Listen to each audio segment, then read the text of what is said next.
Halo sobatku, selamat datang di channel Sobat Movie. Tempatnya review film paling asik dan menarik buat sobatku semua. Yang baru gabung, silahkan klik tombol subscribe ya dan nyalakan loncengnya, supaya kalian tidak ketinggalan film-film seru yang Mimin upload.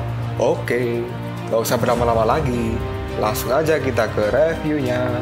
Gasken sob.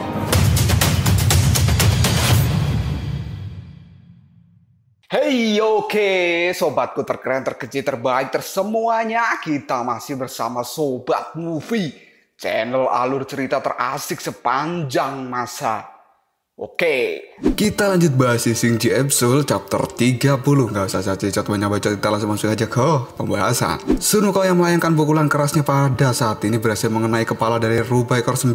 Hal ini dilakukan Sun Wukong secara terpaksa karena temannya itu sudah tidak bisa diajak bicara baik-baik. Kepala dari rubah ekor 9 pun mengeluarkan darah yang cukup banyak dan kini Biksu Tong jatuh ke dalam air dan diselamatkan oleh Sun Wukong. Setelah menyelamatkan gurunya, Wukong juga menyelamatkan Subaji dan Shao Wujing. Dan kali ini Biksu Tong, Subaji dan Shao Wujing pun diletakkan di atas daun yang besar oleh Sun Wukong dan mereka belum mati, hanya pingsan saja. Rubah ekor 9 yang sudah tidak berdaya kini tergeletak di atas daun dan memanggil nama Sun Wukong. Dia pun berkata jika dirinya sebenarnya tidak ingin melakukan hal ini dan dia menyesali perbuatannya itu. Rubah pun bertanya apakah saat ini dirinya dan Sun Wukong akan selalu menjadi teman yang baik. Wukong pun mendekati rubah ekor 9 dan menggenggam tangannya, lalu dia berkata bahwa mereka berdua akan selalu menjadi teman yang baik untuk selamanya. Rubah juga mengatakan pada Sun Wukong, meskipun dia adalah seekor rubah, tapi dia mencintai manusia. Dia hanya ingin mendapatkan cinta dan hidup bahagia, dan dia sama sekali tidak ingin melakukan hal yang buruk. Wukong pun menjawabnya, tapi guruku bukan untukmu. Biarkan aku memperkenalkanmu dengan manusia yang lain saja. Sambil memejamkan matanya, si rubah pun menjawab, benar ya? Kamu jangan bohong padaku. Setelah berkata seperti itu, rubah ekor 9 pun berubah menjadi asap ungu. Hal ini terjadi karena energi iblis di dalam tubuh rubah ekor 9 telah menghilang akibat pukulan keras dari Sun Wukong. Dan setiap rubah menghilang, dia akan selalu meninggalkan boneka kecil sebagai hadiah, agar orang itu selalu mengingat dirinya. Tapi hadiah boneka kali ini adalah yang terakhir karena Sun Wukong telah membunuhnya.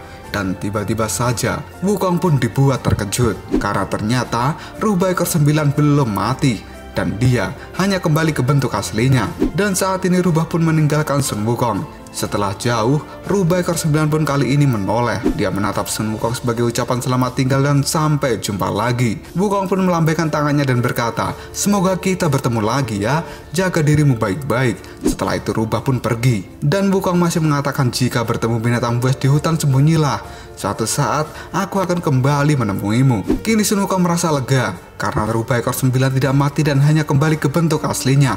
Kelak dia bisa berubah kembali ke bentuk manusianya. Dan kali ini Sun Wukong pun kaget karena dia dari tadi tidak melihat keberadaan dari kuda naga Aozue. Ternyata Aozue sedang tiduran di bawah pohon.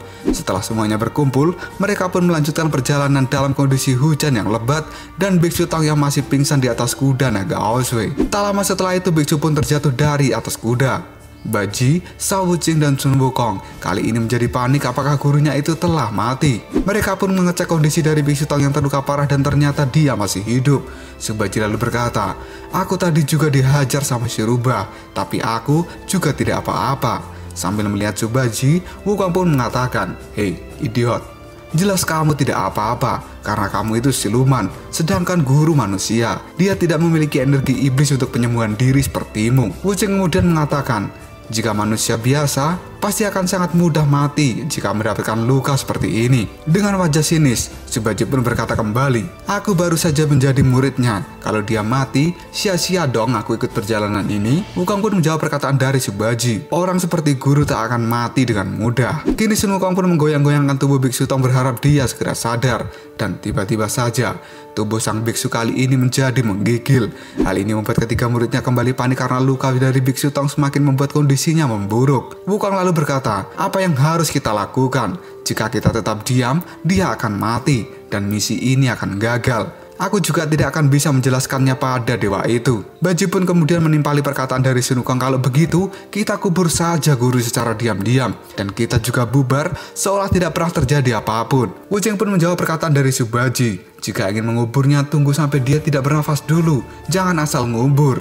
Wukong kemudian berkata, jangan membahas cara ngubur dulu, dia belum mati. Yang harus kita lakukan adalah menyelamatkan nyawanya dan jangan sampai mati. Kini mereka bertiga pun dibuat kaget karena tiba-tiba sang biksu pun berdiri dan mengatakan, "Kalian bertiga sedang bahas apa? Ayo cepat lanjutkan perjalanan sebelum malam tiba." Aosue pun kini berkata di dalam hatinya, "Sudah kuduga, orang ini tidak akan mati dengan mudah." Kini Wukong mulai bertanya pada gurunya, "Apakah Anda baik-baik saja?" Biksu pun mulai berjalan tanpa menjawab dan baru beberapa langkah saja dia kembali terjatuh dari atas kuda naga Aosue. Dan kali ini biksu pun kembali pingsan. Dalam pingsannya itu dia melihat anak dan istrinya yang hangus terbakar. Hal ini membuatnya kaget dan istrinya pun mengatakan, "Kau sudah kembali?" Biksu pun menjawabnya, "Iya.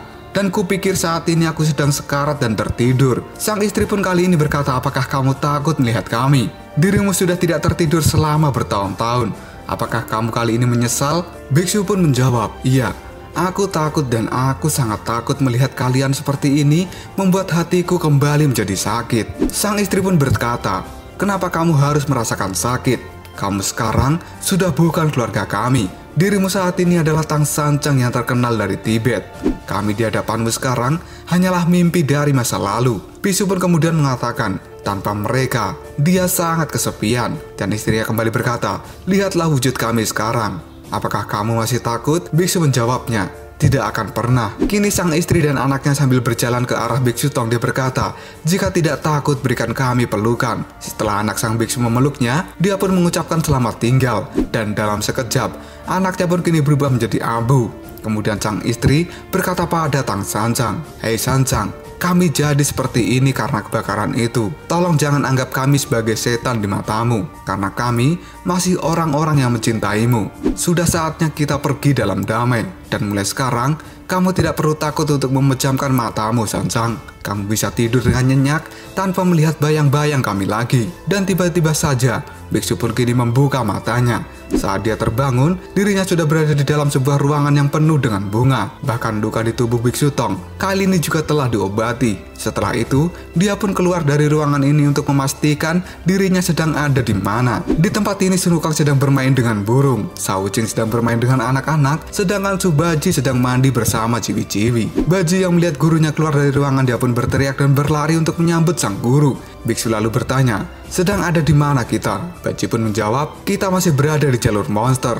Dan ini adalah desa manusia di bawah gunung rusa putih." Baji lalu bertanya, "Apakah sang guru masih ingat saat dirinya diserang oleh rubah ekor 9? Biksu mengatakan, "Aku masih ingat. Dan saat itu aku terluka parah, lalu Sun Wukong menghajar rubah itu. Dan setelah itu aku pun menjadi pingsan." Baji lalu menceritakan bahwa saat itu sang guru sedang sekarat. Dirinya, Sun Wukong dan juga Shao Wuqing mencari bantuan karena mereka bertiga tidak tahu cara menyembuhkan Biksu Tong. Dan pada akhirnya, mereka pun sampai di desa manusia ini. Awalnya para manusia di tempat ini tidak mau membantu, tapi setelah Sun Wukong menunjukkan jiwa kera raksasanya, para manusia itu pun menjadi ketakutan dan akhirnya mau membantu. Sang tetua yang sekaligus ahli pengobatan pun mulai mengobati Biksu Tong dan mengatakan jika terlambat sedikit saja, maka Biksu Tong akan tewas. Dan sekarang Biksu telah teratasi dengan baik, dia akan segera pulih. Dan setelah itu, Sun Wukong pun tahu bahwa suku manusia di tempat ini dilindungi oleh rusa putih. Sang rusa yang tidak terima Sun Wukong memaksa penduduk di tempat ini, dia pun datang untuk membuat perhitungan. Sun Wukong lalu menemui sang rusa itu dan berkata, "Apakah kau tidak terima jika aku berada di tempat ini?" Kemudian Biksu Tong pun bertanya pada Subaji, "Lalu apa yang terjadi selanjutnya?" Sambil menunjuk, Subaji pun mengatakan, "Kepala rusa itu dijadikan pajangan sama kakak Wukong." Biksu lalu melirik pada dua wanita dan bertanya, "Lalu dua wanita itu sedang apa?" Sambil tersenyum, Subaji mengatakan bahwa mereka dengan sukarela saat ini melayani Subaji dan memandikannya. Biksu pun tidak yakin jika kedua wanita itu secara sukarela melayani Subaji karena dia tahu betul sifat dari Subaji ini. Dan tiba-tiba, dua wanita itu pun berteriak jika mereka dipaksa oleh Subaji. Hal ini membuat kebohongan Baji menjadi terbongkar. Biksu pun kemudian pergi meninggalkan Subaji dan menyuruhnya untuk memanggil Sun Wukong dan Shao Wuqing karena ada sesuatu yang harus mereka diskusikan hari ini. Dan akhirnya mereka pun kini telah berkumpul di ruangan dari Biksu Tong untuk membicarakan aturan dalam perjalanan ke barat ini. Kini Biksu mengatakan bahwa pembagian tugas di dalam perjalanan ini sangatlah penting, tapi dirinya sekarang harus segera berkultivasi untuk penyembuhan diri. Jadi tugas itu akan dia tulis di kertas saja. Biksu lalu bertanya, "Tragedi dengan rubah ekor 9 tidak ada hubungannya denganmu kan, Wukong?"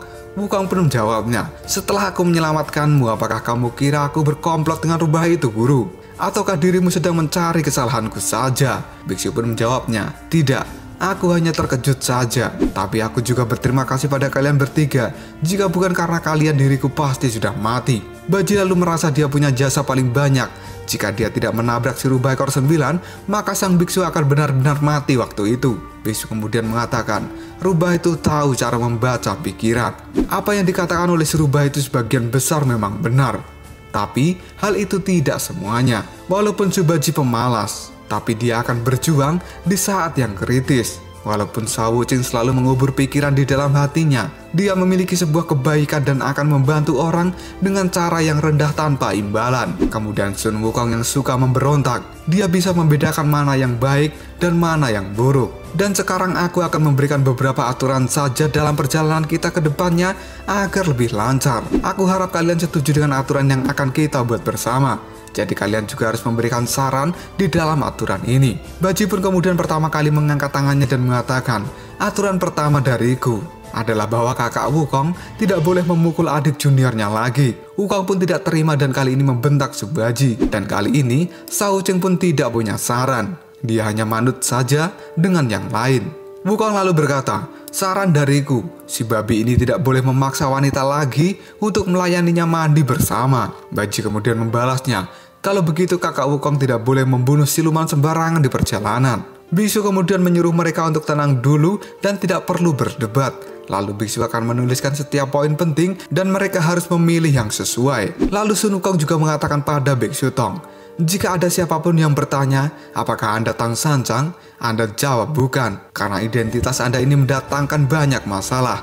Dan guru juga harus mematuhi aturan ini. Ingat kan, saat kita baru saja tiba di rawa buaya, Aosu yang menunggu di luar berkata sangat membosankan. Dan aturan itu pun mereka bahas sampai larut malam. Kini sang biksu sudah mengantuk dan menutup agenda hari ini.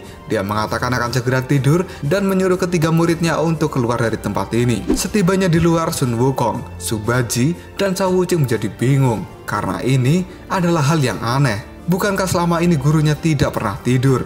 Tapi sekarang dia bilang mau tidur.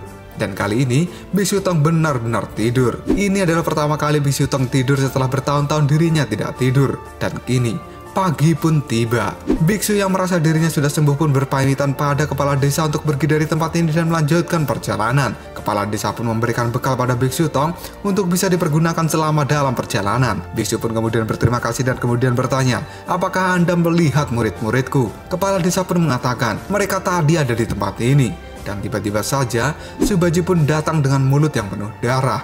Jalan dari Subaji pun juga sempoyongan, seperti habis kalah dalam pertarungan. Hal ini membuat penduduk menjadi terkejut dengan apa yang telah terjadi pada Subaji. Biksu pun kali ini juga dibuat kaget ketika Baji tiba-tiba ambruk. Baji lalu berkata bahwa dia sudah tidak bisa melanjutkan perjalanan lagi. Biksu kemudian bertanya pada Subaji, siapa yang telah melakukan hal ini? Subaji pun menjawabnya, kakak Wukong telah menghajarku. Hal ini membuat Biksu Tong menjadi kaget dan tidak percaya. Lalu apakah yang akan terjadi selanjutnya? Benarkah Sun Wukong menghajar Subaji? Ataukah hanya alasan Subaji saja biar dia tidak ikut melanjutkan perjalanan? Tapi kenapa dia harus memfitnah Sun Wukong? Jika kalian penasaran, tunggu aja jawabannya di next video. Koprol Shop. Tetap stay di channel Sobat Movie dan jangan lupa klik subscribe, like, dan share ke teman-temanmu agar channel ini dapat berkembang dan menghibur kalian semua. See you next tomorrow. Bye-bye.